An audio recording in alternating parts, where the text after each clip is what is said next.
Hello and welcome back to International School History Teacher. This is the last in the series of 6 lessons dedicated to the fundamental issues that revolve around the question of what is history. Now in this lesson I'm going to complete the defense of history that I began in the last lesson, on this occasion explaining why history is important because it's hard to do properly. I mean, it takes a lot of work. And that if historians didn't exist, there'd be nobody stopping anybody else from just making it all up. Anyway, I also get to sing a song by Billy Bragg, so that's good. And anyway, on with the lesson.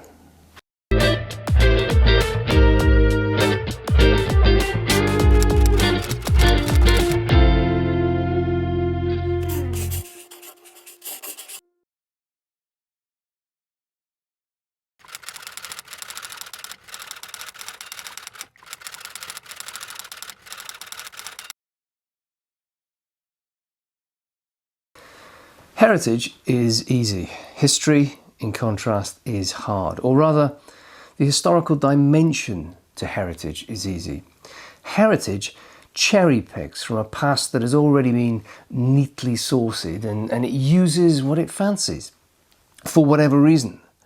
It is not concerned with the past in itself, but only how the past can be used in the present. And as we saw in the last lesson, in our 21st century world, heritage is absolutely everywhere. As in the words of the poet, the past is always trying to knock through into the present. Colonial Williamsburg welcomes you. This orientation will help you prepare for your journey to the past.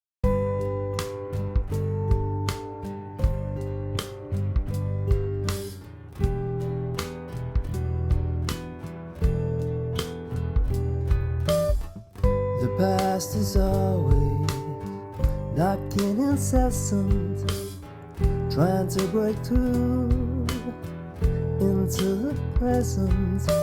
The past is always, the past is always, the past is always.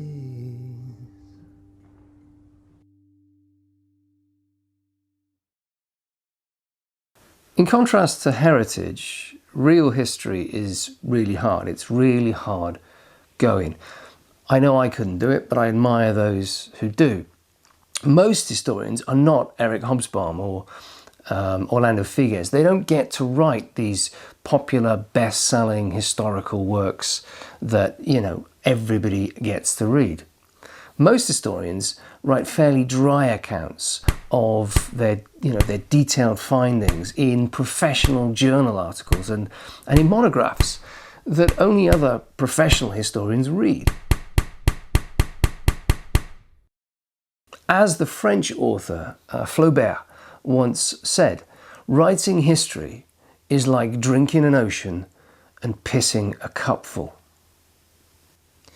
Being an historian is, well, a methodical, sometimes lonely existence of reading and checking and double checking and immersing yourself in the past and trying to forget the present and trying to empathise with the dead, writing up really carefully and reaching qualified judgements scrupulously, whilst providing explicit, accurate references for every claim that you make.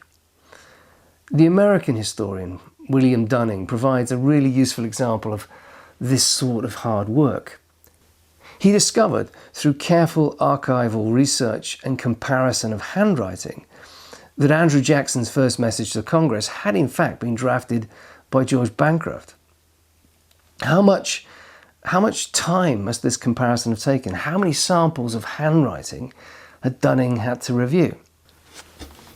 The end result is relatively trivial, but it's also central to the historical process because it is not only new, it is also true. The uncovering of new truths is a significant part of what doing history is all about. It's a cumulative process. Over time and through history, we come to know more about the past than we once did. It's far easier not to bother with monotonous archival research or to write about the people in the past as if they're just like us.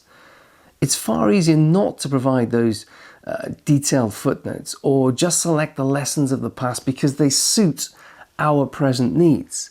But that's not history. That's heritage. The past is always. But history can also be hard because historians have to do unpopular things like challenging popular myths. What you tend to learn as a history student is that nothing is as simple as it seems. And constantly pointing that out to your friends can get just a little bit tiring for them. Crop notation in the 14th century was considerably more widespread after John Lloyd invented the patent crop rotation. Yes! I knew it! I bloody knew it! You didn't. You said 1172. That's not a bit like John. More importantly, when those in positions of political or economic power tell stories about the past that are meant to justify their actions, it is only the professional historian, the professionally trained historian, who has the real authority to challenge them and their myths. I'm a student of history. I'm a student of history. I'm a student of history. I'm a student of history. I'm a student of history. I'm a student of history. Tonight, British servicemen and women are engaged from air, land and sea. Their mission? To remove Saddam Hussein from power and disarm Iraq of its weapons of mass destruction. If we are wrong, we will have destroyed a threat that at its least is responsible for inhuman carnage and suffering. That is something I am confident history will forgive. I'm a student of history. I'm a student of history. For all of this, I express more sorrow, regret, and apology than you may ever know or can believe. I'm a student of history. I'm a student of history.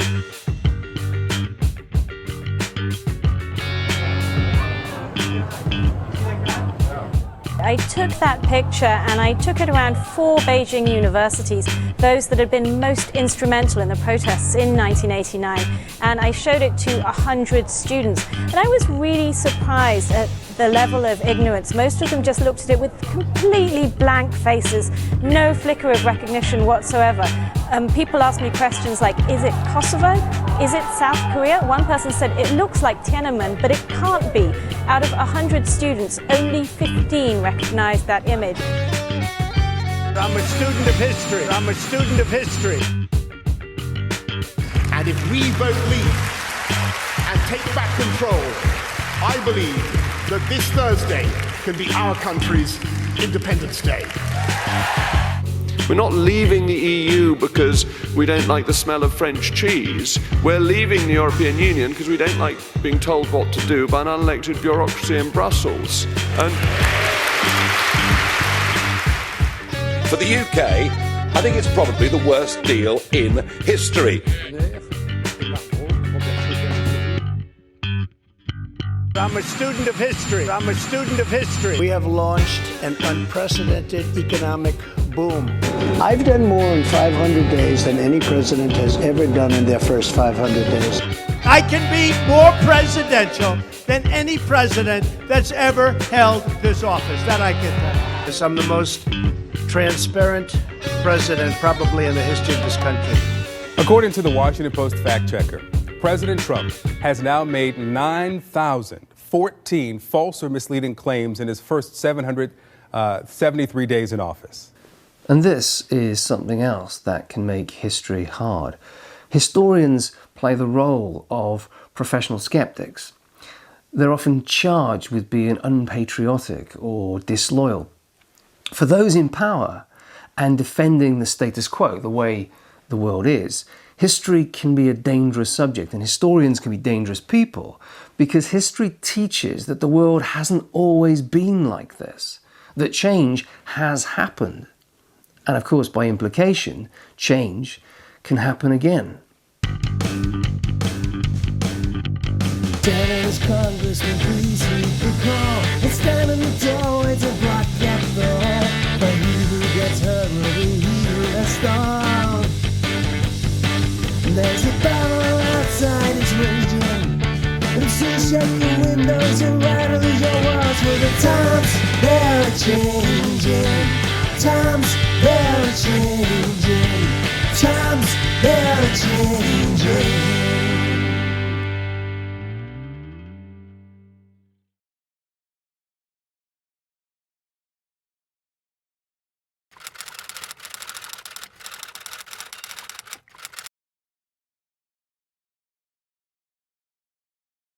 Good history is not fiction.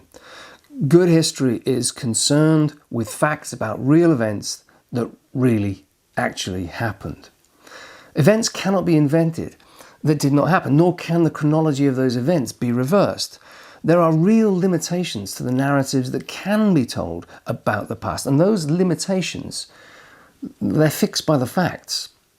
There was a revolution in Cuba, and then there was a Cuban Missile Crisis, and then President Kennedy was assassinated. You can't mess with that. You can't change the order. Those events happened.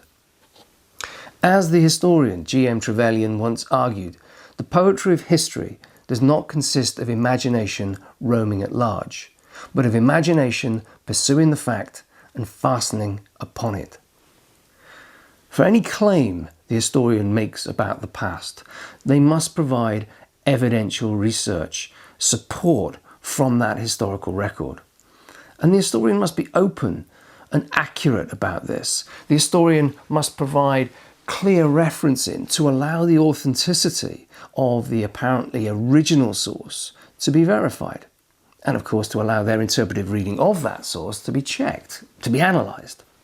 Now, one of the negative consequences of the internet revolution of the last 20 years or so has been the decline in the importance of the authority of the published book. I mean, that's the point. Authority was once more or less guaranteed by the published book. Now, any fool can publish their views about the past on a website. Conspiracy theory websites of variable quality can rank highly in search engine results alongside those of reputable history establishments. Politically motivated sites can promote selective nationalist history, and revisionist sites can deny that the Holocaust ever even happened.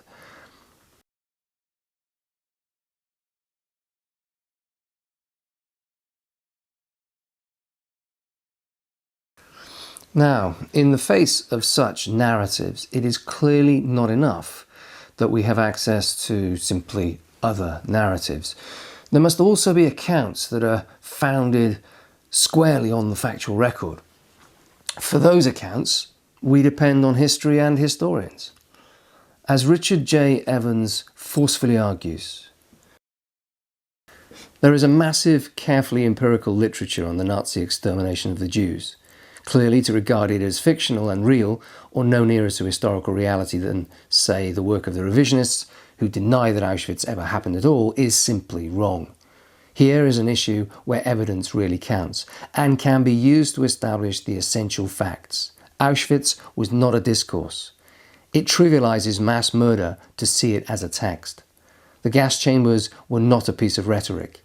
Auschwitz was inherently a tragedy, and cannot be seen either as a comedy or a farce.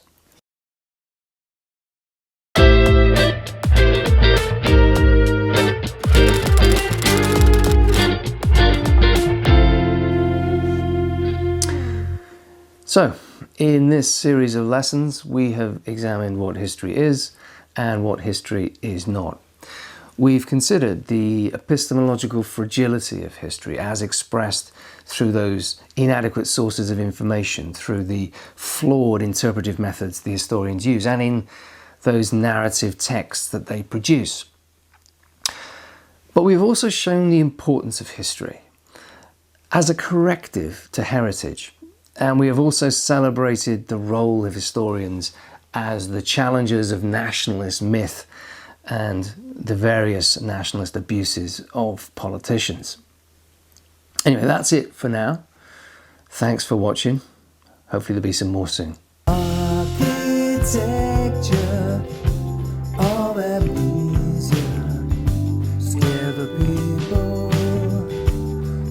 Mystery of architecture of amnesia.